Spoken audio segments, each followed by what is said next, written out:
So, Ricardo, thank you very much that you participated in our panel on how to do a better work and better business.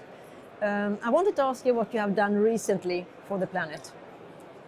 Thank you, Carola. The question is not easy to answer, but I will say that probably what have been done recently is what we are trying also to do in our company in terms of circular economy, for example, how we are trying to speed up a little bit this kind of approach within distribution business, because we are very convinced that the potential of start thinking or rethinking how we are doing the things, Yeah.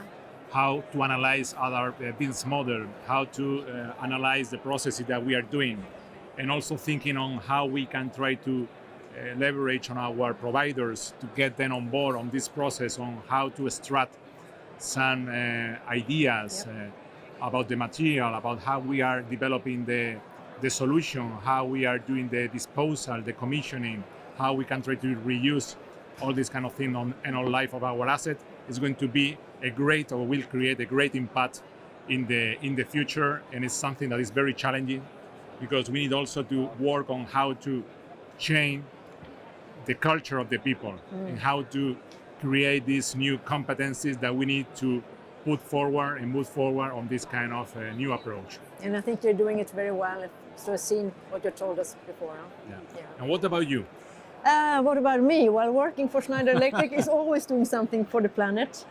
Very recently, yesterday you were here, we were launching our first SF6-free switchboard. And I think that is something that is huge for the world. Getting rid of this very toxic gas that has a big impact on the greenhouse gas. Okay, great initiative. I'm very happy to do that. Thank you so much. Thank you so much.